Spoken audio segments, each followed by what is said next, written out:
Hi friends, ಇದು Chandra's academy.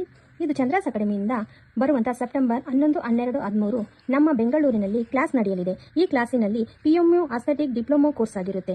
ಈ ಕ್ಲಾಸ್ನಲ್ಲಿ ಏನೆಲ್ಲ ಸಿಲೆಬಸ್ ಇರುತ್ತೆ ಅಂದರೆ eyebrow microblading, permanent kajal, dark lip correction, permanent lipstick, lip tinting, permanent eyeliner, permanent bindi, permanent tattoo, eyebrow mapping, microneedling, serum and skin hair, BB glow, permanent makeup, scalp hair, microdermabrasion, accident mark, open pores, fine line, stretch mark, permanent treatment, permanent mole, hydra facial, lip tinting, ear lobes, cosmetic tattoo, blush contour, micro shading, galvanic machine, doctor pen knowledge, nano eyebrows, lip blush, derma roller, skin and hair, 4 types hair extension, UV light, tattoo removal, laser treatment, permanent skin color, peeling treatment, aroma gel and oil preparation treatment. ಇಷ್ಟೆಲ್ಲ syllabus ಇರುತ್ತೆ. ಈ syllabus 2 lakh ಆಗುವಂತ cost ನಮ್ಮ ಚಂದ್ರಾಸ್ ಅಕಾಡೆಮಿಯಿಂದ ಬರೀ 9999 ಗೆ class content ಮಾಡ್ತಾ ಇದ್ದಾರೆ. ಇದು 3 days ಹ್ಯಾಂಡ್ಸ್ ಅಂಡ್ ಪ್ರಾಕ್ಟೀಸ್ ಇರುತ್ತೆ. ಈ ಕ್ಲಾಸಿನಲ್ಲಿ ನಿಮಗೆ ಫ್ರೀ ಸೆಂಟ್ರಲ್ ಗೌರ್ಮೆಂಟ್ ಸರ್ಟಿಫಿಕೇಟ್, ಮೈಕ್ರೋಬ್ಲೇಡಿಂಗ್ ಮಾಡುವಂತ ಡಮ್ಮಿ, ಮ್ಯಾಪಿಂಗ್ ಸ್ಕೇಲ್, ಇಂಕ್ ಎಲ್ಲ ಫ್ರೀ ಪ್ರೊವೈಡ್ ಮಾಡ್ತಾ ಇದ್ದಾರೆ ನಿಮಗೆ. ಮತ್ತೆ 3 days lunch, tea, coffee, snacks ಕೂಡ ಪ್ರೊವೈಡ್ ಮಾಡ್ತಾ ಇದ್ದಾರೆ. ಇನ್ನು ಕೆಲವೇ ದಿನಗಳು ಮಾತ್ರ ಬಾಕಿ ಇರೋದ್ರಿಂದ ಬೇಗ ನಿಮ್ಮ ಸೀಟನ್ನು ಬುಕ್ ಮಾಡ್ಕೊಳ್ಳಿ. Thank you.